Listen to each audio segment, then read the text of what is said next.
이번 학기에 우리가 집중적으로 살펴볼 설계 패턴은 설계 문제에 대한 좋은 검증된 해결책입니다. 그런데 코드에는 이와 같은 좋은 패턴만 등장하는 것은 아닙니다. 많은 코드에 자주 등장하는 나쁜 패턴들이 있는데 그것을 우리는 NT 패턴이라고 합니다. NT 패턴을 다른 말로 코드 스멜, 코드 냄새라고 합니다. 우리는 어떤 것이 코드 냄새에 해당하는지 알고 그와 같은 코드 냄새가 나타나지 않도록 구현해야 하며 코드 냄새를 발견하면 그것을 제거하도록 코드를 수정해야 됩니다. 이렇게 코드를 수정하는 일을 우리가 전문 용어로 리팩토링이라고 합니다. 소프트웨어는 한 번에 가장 최적의 소프트웨어를 개발하는 것은 힘듭니다.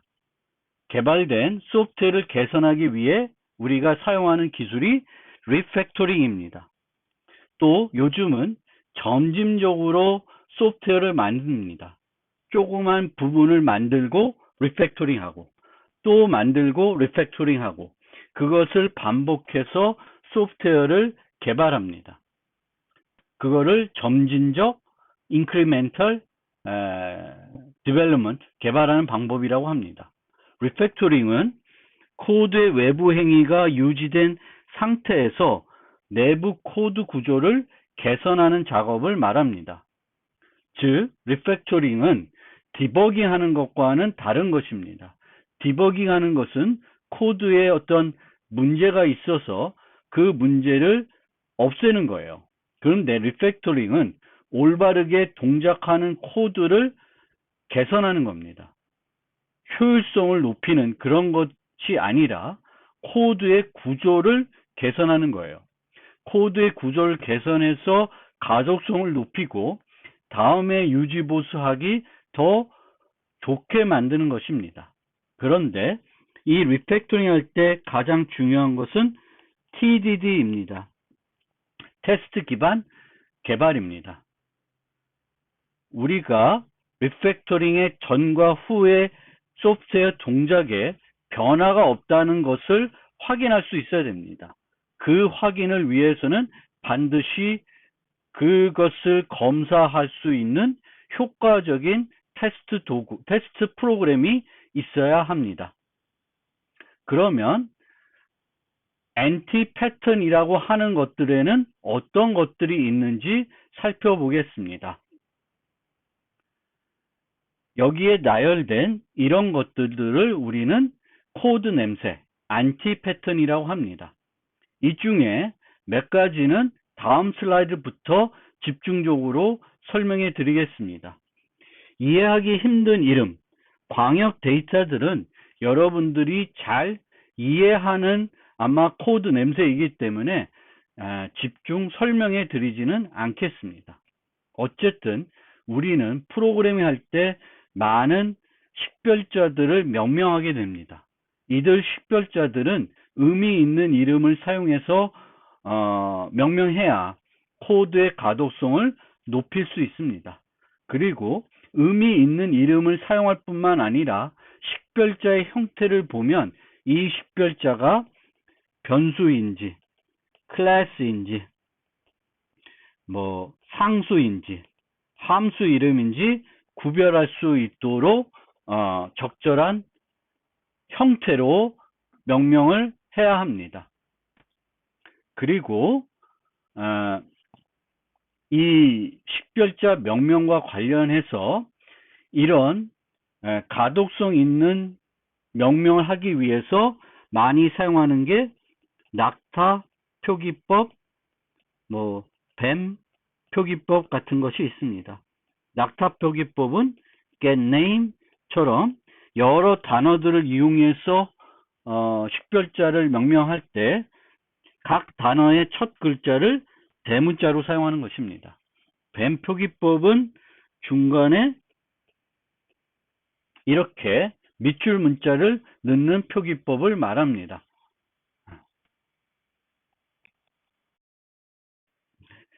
우리가 주석과 관련해서 생각해 봐야 될 것은 주석을 단다는 것은 그 자체로는 이해하기가 힘들다는 거예요.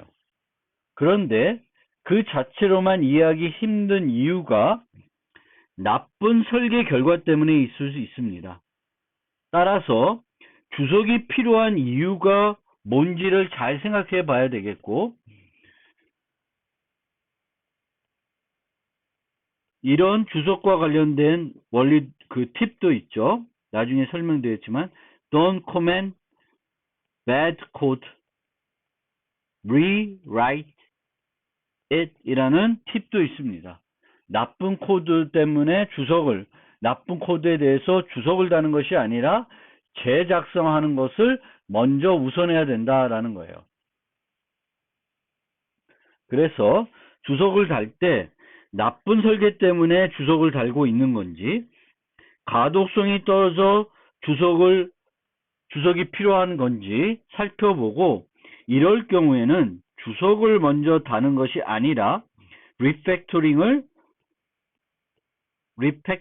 먼저 해야 됩니다. 먼저 코드를 개선해서 설계를 수정하고 가독성을 높이도록 코딩을 해가지고 주석을 최소화할 수 있어야 합니다. 또 적절한 주석을 달았는데 코드를 리팩토링 했어요.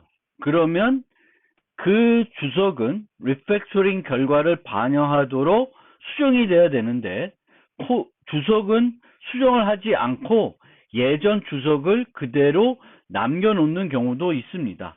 이렇게 하게 되면은 코드를 읽는데 방해가 됩니다. 따라서 코드를 수정하면은 그와 함께 주석도 수정을 해야 합니다.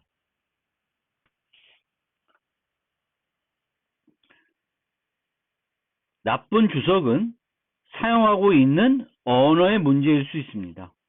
언어가 가지고 있는 어떤 한계일 수도 있다는 점도 우리는 생각해 볼 필요도 있습니다. 언어에 따라서 특정한 부분들을 코딩하는 방법들이 달라질 수 있고요.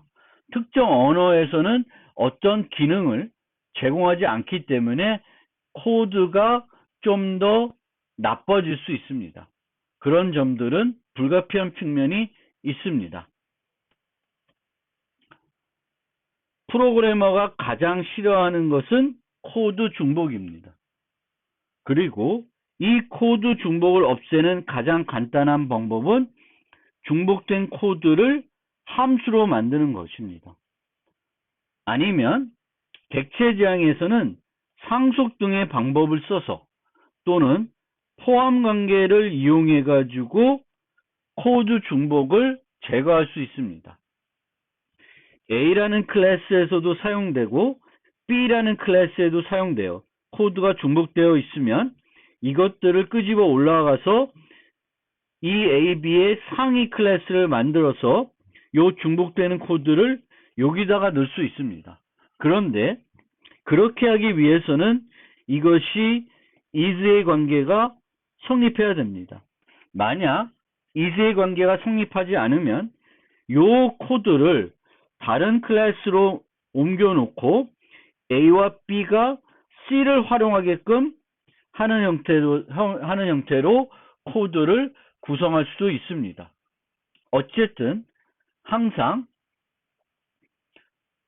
코드가 중복되면 그 중복된 거를 효과적으로 제거할 수 있도록 코드를 개선해야 됩니다.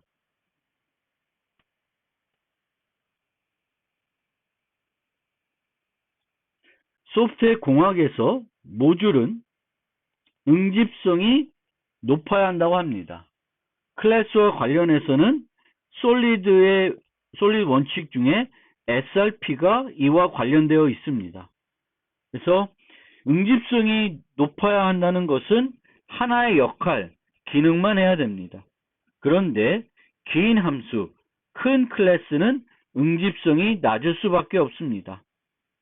응집성이 낮으면 그것을 수정해야 되는 이유가 많아질 수 있습니다. 뿐만 아니라 긴 함수, 큰 클래스는 코드를 리뷰하는데도 매우 불편합니다. 따라서 긴 함수는 모듈화해서 여러 개의 작은 함수로 분할할 필요가 있고, 큰 클래스도 여러 개의 클래스로 나누어서 작성할 필요가 있습니다. 물론 그렇게 되면 이 클래스는 여러 개의 작은 클래스들을 의존하도록 바뀌게 될 것입니다. 방금 말씀드린 것처럼 큰 클래스도 문제지만 아주 작은 클래스가 너무 많은 것도 좋은 설계는 아닐 수 있습니다. 특히 클래스 중에는 데이터 클래스라는 것이 있습니다. 데이터 클래스는 단순한 게터와 세터로만 구성되는 클래스입니다. 이런 데이터 클래스는 보통 유의미한 행위가 없는 클래스를 말합니다. 예를 들면 포인트 클래스에 x와 y 좌표를만 유지하게 되겠고 getx, gety만 제공한다고 하면은 이 클래스는 데이터 클래스에 해당됩니다. 아마 이렇게 네 가지 메소드만 제공하고 x, y만 유지하면은 이거는 아주 전형적인 데이터 클래스입니다. 그런데 이런 데이터 클래스가 있을 때 무조건 배척할 것은 아닙니다. 이 데이터 클래스가 만들어진다고 해서 이것들을 만들지 않고 실제 이 데이터 클래스가 필요한 곳에 x, y를 만들어 놓는 것은 그 클래스의 응집성을 떨어뜨리는 효과가 있습니다. 따라서 이런 데이터 클래스가 있으면은 여러분들이 먼저 해야 될 일은 이 객체를 사용하는 다른 객체들을 검토해서 이 클래스에 추가적으로 제공한 기능이 있는지 검토를 해야 됩니다. 그래서 여기에 더 많은 메소드를 추가하도록 해야 합니다. 그렇게 되면은 이제는 데이터 이 클래스가 아니라 명실상부한 제대로 된 클래스로 바뀔 수가 있습니다. 좌표를 이동한다든지 뭐 여러 가지 이 좌표들을 조작하는 것들을 보고 그 코드들 중에 밖에서 할 것이 아니라 이 클래스가 해줄 수 있는 것들은 이 클래스의 메소드로 바꿔주는 것입니다. 그리고 C++는 이런 데이터 클래스를 정의하지 않고 간단하게 사용할 수 있게끔 std 페어나 tuple 같은 것들을 제공하고요. 자바에서는 자바 16부터는 record라고 하는 불변 클래스를 아주 간결하게 정의하는 방법도 제공하고 있습니다. 이런 것만 보더라도 데이터 클래스 자체를 만드는 것이 아주 나쁜 것은 아닙니다. 그런데 방금 말씀드렸듯이 다시 강조해 드리면은 데이터 클래스를 만나게 되면은 이 클래스가 추가적으로 제공할 수 있는 기능은 없는지 살펴볼 필요가 있습니다. 그것을 살펴보기 위해서는 이 데이터 클래스가 사용되는 코드들을 분석해 보면 됩니다. 그 코드에서 이 데이터 클래스로 옮길 수 있는 코드는 없는지 살펴보시면 되겠습니다. 그 다음에 데이터 덩어리라는 개념이 있습니다. 이거는 데이터 덩어리를 만나면은 데이터 클래스를 만들려는 개념으로 됩니다. 그러면 방금 전에 설명드렸던 그 데이터 클래스가 코드 스멜이 될 수 있다는 것과 조금 더 이상해질 수 있는 그런 형태일 수도 있습니다. 어쨌든 설명해 드리면 항상 같이 등장하는 데이터가 있으면 이들을 묶어 데이터 클래스를 만들어 사용하는 것이 효과적이라는 것입니다. 어떤 메소드가 있는데 항상 로우와 컬럼 정보를 제공해요. 그런데 이런 메소드가 하나만 있는 게 아니라 여러 개가 있습니다. 그러면 이렇게 별도로 전달하는 것이 아니라 로케이션, 포인트, 코디네이트 이런 클래스, 데이터 클래스를 만들어서 요 클래스의 객체를 하나만 전달하도록 프로그래밍 하는 것이 더 효과적이고, 이렇게 만든 다음에는 얘들이 데이터 클래스로 남지 않고 실제적인 클래스가 되도록 이 클래스의 다양하고 유용한 메소드들을 많이 만들어 넣으면 돼요. 그런데 이 응용에서 필요 없는 기능까지 만들 필요는 없고, 이 응용에서 이 데이터 클래스를 사용할 때 필요한 기능들을 포함해 주는 것이 중요합니다. 긴 매개 변수 목록도 코드 냄새가 될 수 있습니다. 함수의 매개 변수 목록이 길면 당연히 사용하기가 불편합니다. 따라서 매개 변수의 그 개수는 많으면 2개, 3개까지 어쨌든 줄일 수 있으면 줄이는 것이 더 편리하게 사용할 수 있는 방법이 되겠습니다. 여기 예제가 하나 있는데요. 이 디스카운트 프라이스는 베이스 프라이스, 시즌 디스카운트, 피 3가지 인자를 받고 있습니다. 이 인자들을 전달하기 위해서 베이스 프라이스는 이런 식으로 계산했습니다. 수량과 단가를 곱해서 계산을 했고, 시즌 디스카운트, 계절 할인율은 요 함수를 호출해서 얻어왔고요. 또 추가 수수료 같은 것이 있으면 get fee라고 하는 메소드를 호출해서 가지고 오고 있습니다. 그런데 요 2개를 보면 가지고 온 다음에 바로 전달해서 이것을 계산하고 있습니다. 그러면 디스카운트 프라이스를 계산할 때 늘 이 2개의 값이 필요하면 그 2개의 값을 계산한 다음에 인자로 전달하는 것이 아니라 이 자체를 디스카운트 프라이스 내로 옮길 수 있습니다. 디스카운트 프라이스 내에서 그 함수에서 하도록 바꾸게 되면, 코드를 수정하게 되면은 디스카운트 프라이스는 베이스 프라이스 하나만 인자로 전달하면 됩니다. 이런 식으로 매개 변수 목록이 길 때 이 긴 매개 변수 목록을 줄일 수는 없는지 살펴볼 필요가 있습니다.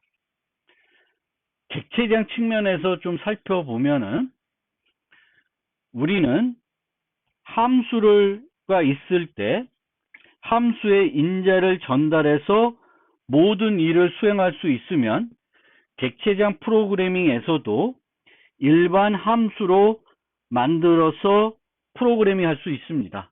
그런데 이와 같은 함수의 경우에도 여기 있는 인자들 중에 복합 타입이 있으면 그 복합 타입을 그 복합 타입의 클래스의 메소드로 이 함수를 바꿔서 모델링 할 수도 있습니다. 특히 이렇게 똑같은 데이터가 여러 번 불려지는 다양한 함수들이 있다 하면은 이 데이터들을 클래스로 만든 다음에 이 일반 함수들을 이 클래스의 메소드로 바꾸게 되면은 이 메소드들의 인자의 개수는 줄어듭니다. 이렇게 하는 것이 훨씬 효과적인 방법이 될 수 있습니다. 이 클래스의 응집성도 높이고 이들을 호출하는 클래스의 응집성도, 추상화도 높일 수 있습니다. 물론 이렇게 클래스를 만들지 않고 데이터 덩어리라는 관점에서 요 인자들을 묶어서 하나의 인자로 만들어서 전달하는 방법도 하나의 대안으로 생각해 볼 수 있습니다. 또 객체로부터 여러 개의 값을 얻은 후에 이 값들을 다른 메소드에 전달하면은 이렇게 하지 말고 객체 자체를 전달하는 것이 효과적일 수 있습니다. 객체 자체를 전달하게 되면은 인자의 개수는 하나일 겁니다. 코드 변경과 관련된 코드 냄새들을 간단하게 살펴보겠습니다. 첫 번째는 diversion change라는 코드 냄새가 있습니다. 이 코드 냄새는 한 모듈이 변경해야 되는 이유가 많으면 나타나는 코드 냄새입니다. 이 냄새는 누누이 제가 설명드린 문제점입니다. 한 모듈은 응집성이 높아야 합니다. 그것이 함수가 됐든 클래스가 됐든 응집성은 높아야 되고요. 이와 관련해서 SRP라는 원리도 있습니다. 그 다음에 shotgun surgery라는 코드 냄새가 있습니다. 이것은 한 곳의 변경이 여러 다른 곳의 변경까지 필요한 경우가 있으면 그것도 코드 냄새라고 합니다. 우리가 의존 관계를 설명드렸을 때 A가 의존하는 클래스의 개수는 적을수록 좋다고 했습니다. 이거는 요 클래스 입장에서 어떤 클래스들과 의존하는지 보는 것이고, 이것을 줄이고 또 의존 관계를 맺다 하더라도 DIP 또 이런 원리들에 의해서 추상 타입에 의존하는 것이 바람직하다고 했습니다. 이 shotgun surgery 입장에서 보면은 요걸 조금 뒤집어서 볼 필요가 있습니다. A가 아니라 B가 있는데 이 B를 의존하는 클래스가 매우 많을 수 있습니다. 이 경우에는 B를 수정하게 되면은 이 수많은 클래스에 영향을 줄 수 있습니다. 따라서 어떤 특정 클래스가 있을 때 이 클래스를 의존하는 클래스가 많은 경우에도 큰 문제가 발생할 수 있습니다. 따라서 이런 측면에서도 우리가 코드 냄새가 없는지 만든 설계 결과를 살펴볼 필요가 있습니다. 세 번째 코드 변경과 관련된 코드 냄새는 feature envy입니다. 한 클래스의 메소드가 자신의 상태보다 다른 클래스 상태에 더 관심이 많은 경우입니다. 이 경우에는 메소드 자체를 이 클래스로 옮기거나 이 메소드의 이 특정한 부분을 이 클래스에 옮기고 여기서는 이 클래스의 메소드를 호출하는 형태로 코드를 바꾸는 것이 두 클래스의 의존관계 측면이나 응집성 측면에서 바람직합니다. 그 다음에 inappropriate intimacy라는 게 있습니다.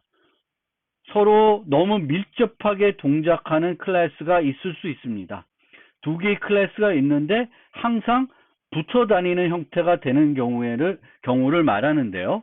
보통 의존관계 측면에서 살펴보면 의존관계는 일방향입니다. A가 B에 의존하게 되면은 B는 보통 A를 의존하지 않습니다. person이 dog을 사용하면 dog은 person을 의존하지 않고 프로그래밍 할 수 있습니다.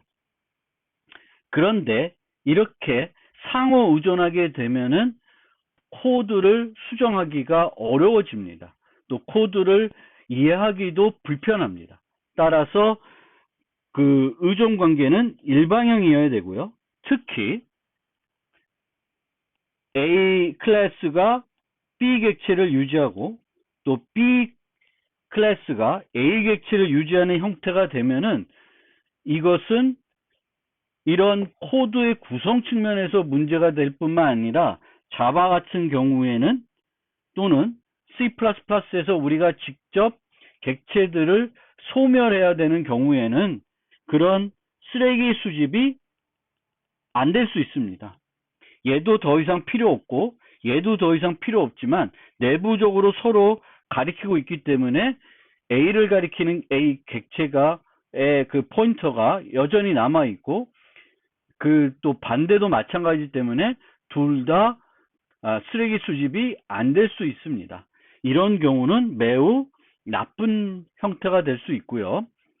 어떤 A와 B 클래스가 있는데 서로 관계가 매우 복잡하게 다대다인 경우에는 여기에 B의 의존관계, B를 하게 만들지 말고 B도 A를 의존하게 만들지 말고 중간에 연관 클래스를, 즉 관계, 이 두 개의 객체 간의 관계 정보를 유지하는 연관 클래스를 만들어서 A도 E 클래스를, B도 E 클래스를 의존하도록 하는 것이 더 효과적인 설계 방법일 수 있습니다. 코드 변경 관련 마지막 코드 냄새입니다. 메시지 체인, 연쇄적인 메시지 호출도 코드 냄새가 될 수 있습니다. 이런 식으로 O 객체를 이용해서 또 다른 객체를 얻어와서 그 객체의 메소드를 부르고 또다시 그 객체 메소드를 부르는 형태, 이런 형태들을 우리가 메시지 체인, 연쇄적인 함수 호출인데, 이런 것은 바람직하지 않습니다. 최소 지식 원리 측면에서도 데메트리 규칙 측면에서도 바람직한 건 아닙니다.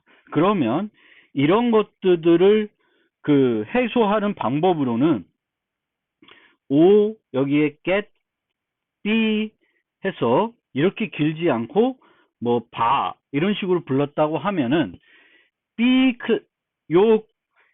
클래스에, 클래스 B에 이 바는 C 타입 객체의 메소드라고 합시다.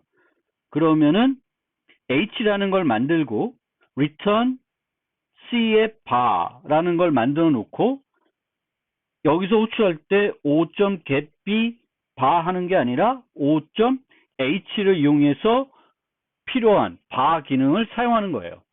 즉 B가 이 중간에 있는 애가 C를 대신해서 A와 소통하는 것입니다.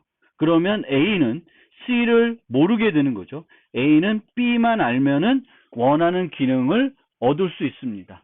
아니면은 아예 이거를 배제하고 A가 바로 C와 관계를 맺도록 코드를 재설계하는 것도 이 체인을 없애는 방법일 수 있습니다.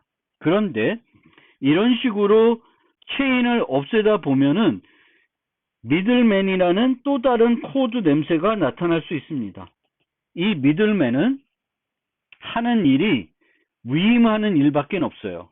다른 객체의 메소드를 불러서 결과를 주는 거, 그런 것밖에 하는 것이 없는 클래스가 미들맨입니다.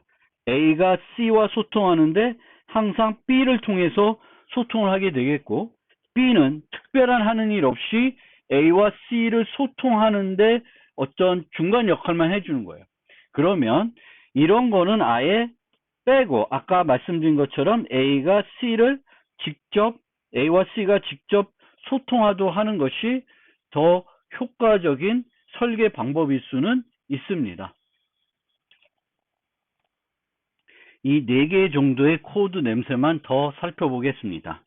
첫 번째 코드 냄새는 Primitive Obsession입니다. 원시 타입 또는 문자열을 너무 많이 사용하는 경우를 말합니다. 불필요하게 원시 타입과 문자열을 너무 많이 사용하는 것은 좋은 결과를 초래하지 않을 수 있습니다. 두 가지 측면에서 이 Primitive Obsession을 살펴볼 수 있는데, 첫 번째 예제로는 직원 클래스의 주소 정보를 유지하는 거예요. 주소 정보를 유지하는데 주소를 구성하는 도시, 나라, 우편번호, 구 정보, 이런 여러 가지 정보를 하나씩 원시 타입이나 문자열로 유지하는 것입니다. 그런데 이렇게 유지하게 되면은 직원 클래스가 유지하는 멤버 변수의 수도 많아지고 이 클래스의 응집성도 좋지 않습니다.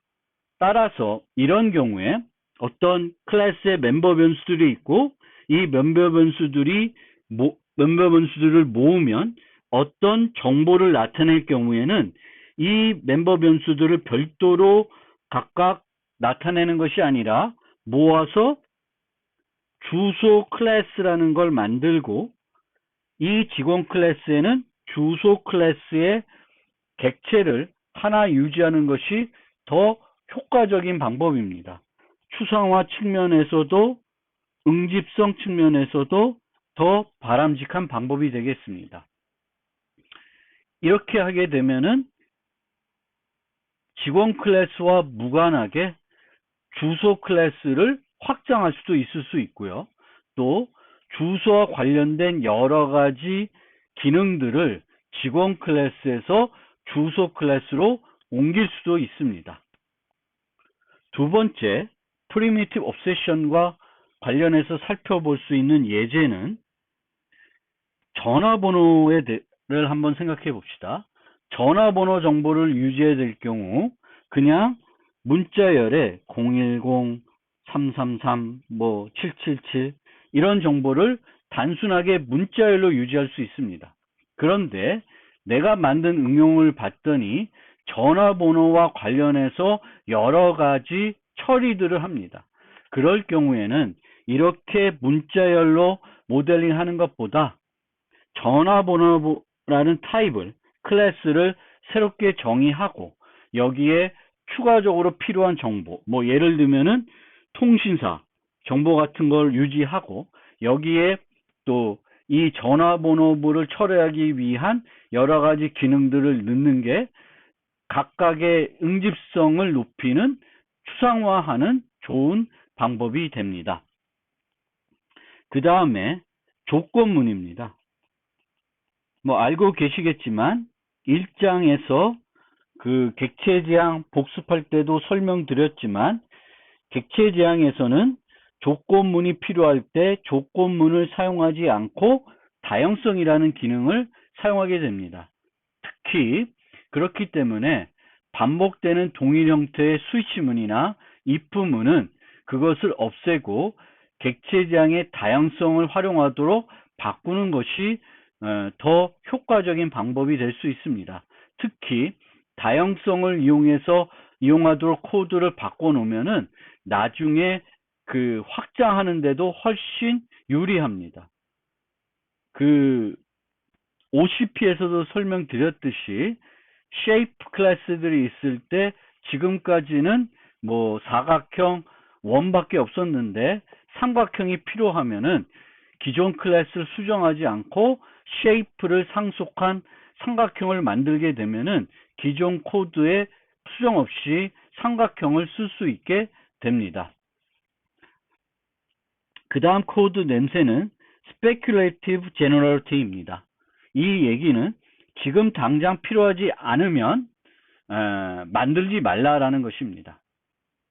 특히 지금 당장 사용하지 않는 클래스는 구현하지 않는 것이 좋습니다. 오히려 코드만 덩치가 커지고 코드를 유지 보수하는데 불편해질 수 있습니다. 따라서 지금 당장 사용하지 않는, 미래에 사용할 클래스들은 지금 만들지 말고 필요한 시점이 가서 만드는 것이 더 효과적일 수는 있습니다. 미래에 만들다 하더라도 그것을 대비하는 코드는 만들 필요는 있습니다.